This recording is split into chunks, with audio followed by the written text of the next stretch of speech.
당권 도전은 무산됐지만 출마 선언하면서 조국의 강을 반드시 건너겠다고 얘기했었던 박지원 전 비대위원장 얘기를 조금 해보겠습니다.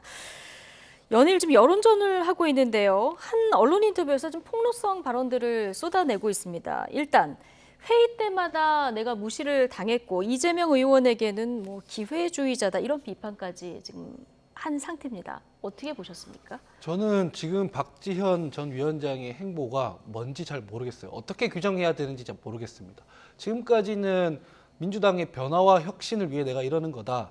지지층에게 뭐 좀 욕을 먹더라도 심지어는 나는 할 말은 해야겠다라는 어떤 행보가 있었고 생각이 다르더라도 존중할 부분이 분명히 있었습니다. 이를테면은 뭐 검경 수사권 조정 국면에서 빨리 출구를 찾고 민생에 집중해야 된다. 팬덤 정치와 결별해야 된다. 이런 얘기들, 뭐 성범죄를 엄단해야 된다. 이런 얘기들은 어쨌든 간에 메시지의 성격이 있었습니다. 예. 우리 민주당이 변하려면 난 이런 방향으로 가야 된다라고 생각한다. 그 메시지의 성격이 있었는데 지금 하는 행보들은 어떤 메시지가 있는지 전혀 모르겠고 인정투쟁이지 않습니까, 사실은. 난 열심히 해보려고 했는데 당내에서 뭐 나한테 힘을 안 실어주더라라든가 뭐 이재명 의원이 이런 식으로 나한테 대했다, 폭로하고 이런 것들에 대해서는 바로 이런 점이 나이가 아니라 바로 이런 행위가, 이런 판단력이 박지원 위원장이 미숙하다라고 평가를 받는 데 대한 이유일 거거든요.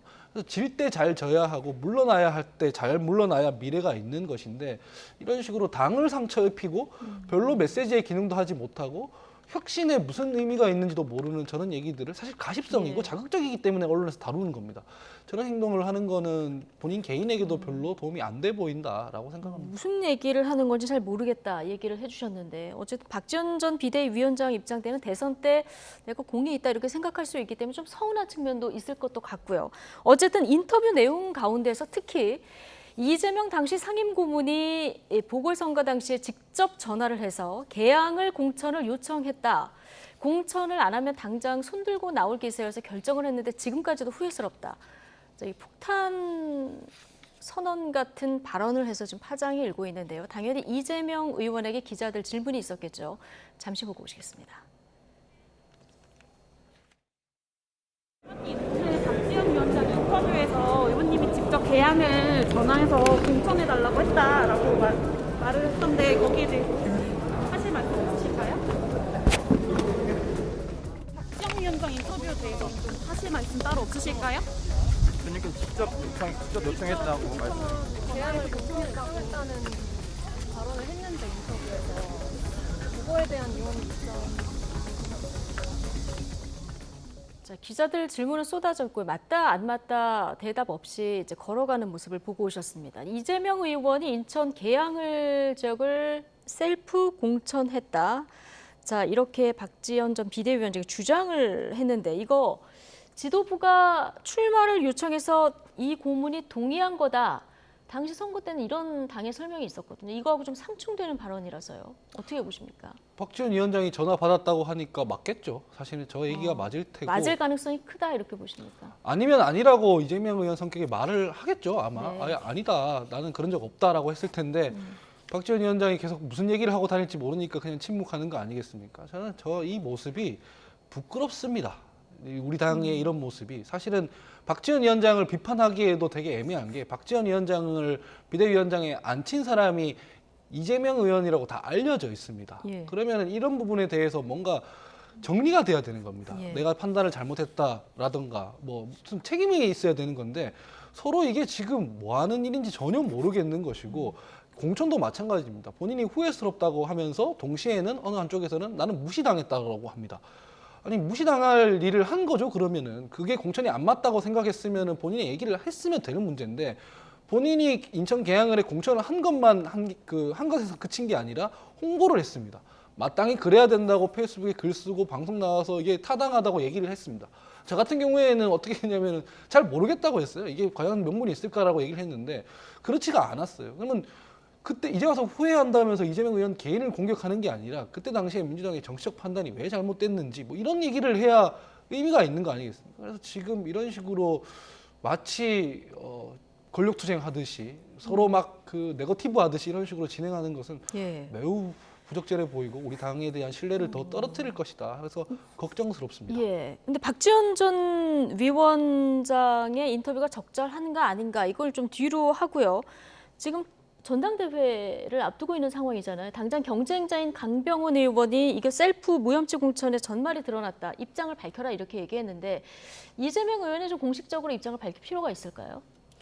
저는 공식적으로 입장을 밝히는 게 굉장히 부담스럽더라도 내가 왜 개항을에 나와야 했는가에 대해서는 국민들을 설득하지 못했어요. 그러니까 지지율에 영향이 그렇게 있었던 거거든요. 그냥 당원들이 원하니까 하기 싫어도 나온다라는 게 명분이었지 않습니까?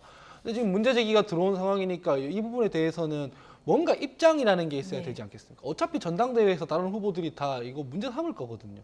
그럼 거기에 대해서 얘기를 해야 되는데 이제 요즘 이재명 의원의 행보는 뭔가 말을 안 하고 그냥 뭐 그 물밑에서 행보를 이어가고 뭐 이런 것들이 계속 이어져 왔지 않습니까? 그래서 지금 전당대회에 지금 출마하는 것 자체도 제대로 설명이 안 됐다는 평가가 많은데 네. 개항을도 마찬가지였고 그게 2번 연속 이어지고 나면 본인에게 별로 안 좋을 거예요. 일단 본인에게. 그래서 이런 부분에 대해서 자기가 가지고 있는 선거 패배의 책임은 무엇이고 개항을에 내가 꼭 왜 나가야 했고 그럼에도 불구하고 전당대회는 왜 나가야 되는지에 대한 일련의 과정들에 대해서 설명이 있어야 네. 국민들의 지지를 받을 겁니다. 이재명 의원은 당대표에서 끝나는 게 아니라 대통령 하겠다는 사람이지 않겠습니까? 예. 그러면 국민 전체에 대한 어떤 설득을 하는 모습들을 계속 보여야 되는 거죠. 네, 물음표가 있는 부분에 뭔가 한번 마침표를 찍는 발언을 한번 할 필요가 있다. 네. 자, 이렇게 얘기해 주셨는데요. 자, 이런 가운데서 오늘 감사원이요. 이재명 의원이 성남시장일 때 추진됐던 사업이죠. 백현동 개발 수백억 원대 특혜 사업이다 이렇게 공식 확인을 했는데 물론 이제 이재명 의원 측에서는 이거 박근혜 정부가 요구했었던 그런 사업이다 이렇게 해서 발끈하고 있는데 어떻게 보십니까? 앞으로 사법 리스크들이 좀 현실화될까요? 일단은 이재명 의원이 사실 지금 국민들 앞에 거짓말을 했다라는 게 지금 요 박지원 위원장하고의 논쟁에서도 드러나지 않습니까? 사실 어떻게 보면은 신뢰 잃은 정치인의 저는 전형이라고 보고요. 이재명 의원이 당권에서 뭐 승리할 수 있습니다만은 저는 그 이겨도 이긴 게 아닐 것이다. 저는 일단 이렇게 평가를 하고요. 지금 문제가 나오고 있는 부분에 대해서 이제 백현동 개발 건인데 이재명 의원이 뭐 이것이 성남시가 특혜라면은 박근혜 정부가 특혜 뭐 강요를 했다 뭐 이런 식으로 하고 있는데 이거 전형적인 또 물타기거든요. 그러니까 예를 들면 이런 겁니다. 그 대장동에 대해서도 사실 이재명 의원의 측근이라고 할 수 있는 분 2분이 자살로 돌아가셨고 예. 또 유동규라고 하는 가장 측근인 사람이 지금 구속돼 있지 않습니까? 그럼에도 불구하고 이재명 의원은 대장동의 몸통은 윤석열이다 뭐 이런 식으로 프레임을 전환을 했는데 이것도 마찬가지입니다. 성남시가 잘못을 한 부분에 대해서 지금 감사원이 지적을 하니까 여기에 대해서는 박근혜 대통령이 오히려 특혜를 강요했다 뭐 이런 식으로 또 책임을 떠넘기고 있거든요. 이 전형적인 궤변이고 그 지금 공문을 보면요. 그 조속히 그 부지가 매각될 수 있도록 또 활용될 수 있도록 용도 변경에 적극 협조 내지는 지원하라고 했습니다. 근데 이거에 대해서 그 당시 성남시에서는 자연 녹지를 준주거 지역으로 종상향을 4단계나 했거든요.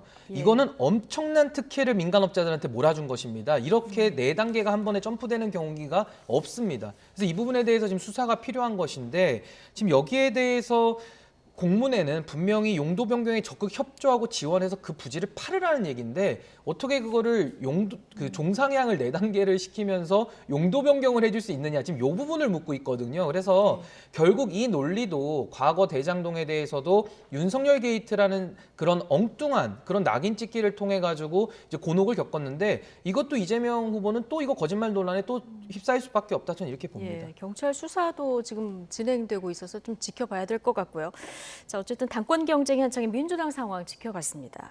자, 드디어 여야가 후반기 국회 원구성에 최종 합의했습니다. 협상 타결까지 53일이 걸렸습니다. 쟁점이었던 과방위와 행안위는 1년씩 교대로 맞는 것으로 정리가 됐는데요. 여야 원내대표 발언 듣고 오시겠습니다. 1년씩 나눠 갖기로 한 거는 꼼수라는 비판을 받을 수 있다라고 생각을 합니다. 하지만은 여야 간에 그 과방위와 행안위원장의 그런 차질을 놓고 워낙 극한 대립으로 있었기 때문에 이러한 대립을 해소하고 원구성 타결을 위한 방편이었다는 점을 이해해 주시기 바랍니다. 솔로몬의 지혜가 필요하다고 생각했고요. 우리서는 방송 장악의 문제, 당장 우려하는 목소리가 높기 때문에 이 부분은 우리가 우선 좀 맡고 그다음 또 행안위 부분은 저희가 또 맡아서 중립성을 저희가 확보할 수 있도록 하는 게 맞겠다 판단을 해서 제가 제안을 한 것입니다. 예. 자, 박홍근 원내대표가 좀 솔로몬의 지혜 얘기를 했는데요. 여기 진짜 엄마는 없었던 것 같습니다. 과방위 행안위 마지막까지 쟁점이었는데 1년씩 나눠 맞는 것으로 정리가 됐어요. 어쨌든 계속 줄다리기를 이어오다가 53일째 내려진 결론인데 어떻게 보십니까? 저는 나이트 포커스에서도 계속 얘기를 했지만 네. 이렇게 해야 된다고 했습니다. 서로 약속을 지켜서 법사위는 국민의힘에 넘겨주고 사개특위도 약속을 지켜서 해야 된다라고 했고 결국 그렇게 됐다고 저는 생각을 하고요. 하나하나 이렇게 좀 해석을 해보자면 민주당은 좀 실리 혹은 민생에 좀 더 천착할 수 있는 상임위를 많이 가져갔습니다. 정무, 교육, 과방, 문체 이런 데들은 전부 다 총선에 도움이 되거나 네. 혹은 민생과 연관이 있는 데입니다. 복지위도 그렇고 환노위도 그렇고 그다음에 공정위가 걸려 있는 정무위도 그렇죠. 다만 국민의힘 같은 경우에는 통치와 관련된 그 상임위들이 많이 가져갔습니다. 기재위라든가 법사위라든가 행안이라든가 국방이라든가 그래서 서로 원하는 것들을 잘 가져갔다고 저는 생각을 하고 네. 그래서 지금 이제 통치의 영역에서도 민주당이 여기에 대해서 좀 견제를 하려고 하면은 국민의힘과 면밀한 협조가 필요할 거고요. 국민의힘 입장에서도 지금 윤석열 정부가 제일 부족하다고 평가받는 경우가 민생인데 민생 관련해서 세법 같은 것들 막 내놨지 않습니까? 이렇게 조정할 거라고. 근데 그 국회에서 다 법안이 통과되어야 할 상황이거든요. 그래서 지금부터라도 조금 자기 이익만 얘기하지 말고 어차피 이렇게 될 거였으면 제발 남은 2년간만이라도 조금 합의의 정치를 좀 보여줬으면 좋겠다라고 이제 기대해 봅니다. 예. 자, 거물급 정치인들이 어디에 배치됐을까? 자, 시간이 얼마 없어서 제가 빨리 좀 정리를 해보면 지난 대선 때 그 대선 후보군이었던 안철수 의원은 외통위로 갔고요. 이재명 의원은 국방위, 두 대권 주자가 모두 외교안보를 다루는 상임위에 배치가 됐고요. 두 상임위는 전통적으로 대선 주자나 다선 중진 지도부가 많이 배치되는 곳이라고 하더라고요. 우상호 비대위원장과 박홍근 원내대표 투톱도 각각 국방위, 외통위로 배치가 돼서 이거는 안보 이슈 대응 차원이 아니냐 이런 분석이 나오고요. 권성동 대행은 과방위, 장제원 의원은 또 행안위로 갔습니다. 대표적인 윤핵관 두 분인데 격전지 두 곳으로 배치된 이런 모습을 볼 수 있습니다. 자, 주요 그 거물 정치인들 배치 상황 봤고요. 법사위를 보면 민주당 철험의 의원들이 지금 대거 합류를 한 상황입니다. 김남국, 김의겸, 김승원, 최강욱, 이탄희 의원에다가 지금 박범계, 박주민 의원까지 지금 합류가 된 상황인데요. 자, 당장 다음 주부터 대정부 질문 시작되는 상황이고요. 한동훈 법무부 장관이 아마 나올 겁니다. 이렇게 됐을 때 어떤 모습이 그려질까 관심 가지시는 분들이 많더라고요. 어떻게 보면 사실 민주당의 시그니처 아니겠습니까? 검찰 개혁을 지금까지 계속 밀어붙여 왔던 것이고 또 한동훈 법무부 장관이 있기 때문에 거기에 대해서 나름대로 이제 공격력이 있는 이제 의원들을 전면에 배치했다 이렇게 네. 평가할 수 있을 것이고요. 사실 상임위원장 관련해서 저도 한 말씀 드리면은 참 상임위원장이라는 자리가 제가 봤을 때는 의사 진행을 잘 하면 되는 자리 같거든요.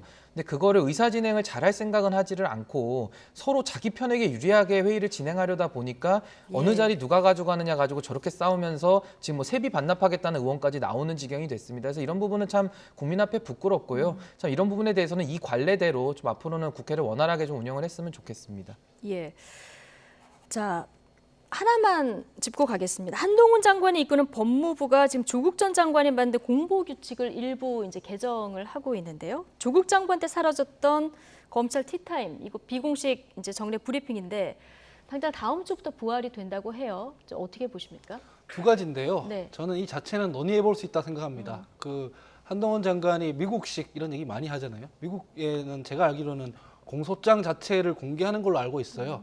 그래서 공소장 자체를 공개하는 건 괜찮은데 언론과 이렇게 얘기를 해서 티타임에서 정보를 흘리고 피사실을 유포하고 이런 거는 조금 조심해야 될 필요가 있고 네. 진짜 그게 필요하다면은 제대로 책임을 지고 공소장을 공개한다든가 하는 방식으로 좀 논의를 했으면 좋겠다는 게 이제 첫 번째 생각입니다. 무조건 한동훈 장관이 하는 건 안 돼가 아니라 예. 언론이란 티타임에서 거기에서 선택적으로 취사 선택되지 않겠습니까? 그 정보를 얘기하는 입장이나 정보를 받아 적는 입장이나 그렇게 하지 말고 진짜 미국식으로 공소장을 공개하자, 책임지자.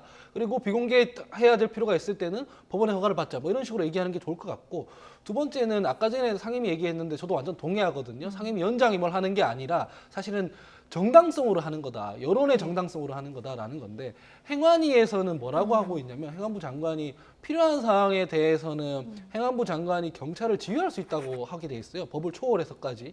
이게 지금 되게 정부 사이에서 입장이 안 맞는 거예요. 필요한 상황을 그러면 행안부 장관이 정합니까? 대통령이 정합니까? 누가 정합니까? 아니잖아요. 수사의 고리는 정부가 쥐고 있다고 하면서 한동훈 장관은 또 이렇게 나오는 거거든요. 이게 좀 합을 맞춰서 갈 필요가 있다. 저는 생각을 하고 지금 너무 좌충우돌로 가고 있기 때문에 지금 마땅히 논의해야 될 상황까지도 다 수사 전국에서 지금 드라이브를 세게 걸기 위해서 이러는 거 아니냐는 오해를 받는 것이다라고 말씀드리고 싶어요. 예. 어쨌든 이 비공개 정례 브리핑이 뭔가 부작용이 있으니까 이제 없애려고 했을 텐데 이걸 또 해보니까 국민 알 권리가 조금 이제 기소가 되기 전에까지는 전혀 이제 수사 상황을 모르고요. 오보가 나오면 대응도 못하고 이런 부작용도 있어서 지금 다시 부활하겠다 이런 입장이고요. 기본적으로 공개 금지 큰 틀은 유지한다 이런 입장이거든요. 어떻게 보십니까? 사실 이 부분에 대해서 이거 주도하신 분이 조국 전 장관입니다. 그래서 네. 자기 수사가 시작되기 전에 이 조치를 다 선제적으로 해가지고 이제 본인이 보호를 받으셨던 것이죠. 그래서 이 부분에 대해서 저는 좀 어떻게 보면 법무부 장관으로서 한동훈 장관이 이 부분에 대해서는 지금 앵커 말씀하신 대로 이제 국민의 알 권리 차원에서도 상당히 이건 좀 중요하게 다뤄야 되는 부분이기 때문에 물론 그 균형점에 대해서는 좀 더 논의가 필요하겠습니다만은 이번 조치는 조금 조국 전 장관이 너무 틀어주었던 이제 그런 그 정보의 비공개에 대해서 사실상 국민의 알 권리를 조금 더 보장하는 쪽으로 이번에 길을 좀 연 것이다 이렇게 이해하고 있습니다. 예. 아니 근데 이제 조국 장관 본인의 어떤 수사를 보호하기 위해서 그런 게 아니라 사실 검찰의 피의 사실 공표로 인해서 벌어지는 폐해가 심각했고 조국 장관은 그와 무관하게 이미 언론이라든가 여러 기관들에 대해서 물어뜯기고 있었던 상황이거든요. 그래서 그건 사실이 아니다라는 점만 좀 팩트 체크만 해드리자. 한 말씀만- 포토라인 그 앞에 서지 않는 걸 첫 수혜자는 조국 전 장관 아니었습니까? 근데 그와 무관하게 언론에서 보도된 거에 대해서는 사실이 아닌 것도 있었고 사실과 무관한 것도 있었고 이런 것들이 있는데 그냥 다 사실인 것처럼 돼 있는 면도 있어요. 제가 조국 장관을 옹호하려고 하는 게 아니라 예. 실제로 노무현 전 대통령의 사례도 있었고 검찰이 그런 식으로 자기 이제 피의 사실을 자기를 유리한 대로 언론에 유포해서 여론으로 뭐 이렇게 문매를 때리는 걸로 수사에 진행을 하는 경우가 있었습니다. 이런 예. 거에 대해서는 조정이 필요한 거지 않겠습니까? 그래서 차라리 공소장을 공개하자라는 얘기를 제가 드리는 거고요. 그래서 이런 부분에 대해서는 한 명이라고 이제 집중해서 할 얘기는 아닌 것 같다라는 말씀을 드립니다. 제가 한 말씀만 드리면 박근혜 전 대통령 특검 법안에서는 피의 사실을 공표하는 브리핑까지도 특검 법안에 넣어놨던 민주당이기 때문에 그런 기준들에 대해서는 조금 반성이 필요할 것 같습니다. 네. 두 분 말씀 오늘 여기까지 듣겠습니다. 나이트 포커스 오늘은 신인규 전 국민의힘 상근부대변인 그리고 하헌기 전 더불어민주당 상근부대변인 두 분과 함께했습니다. 고맙습니다. 감사합니다.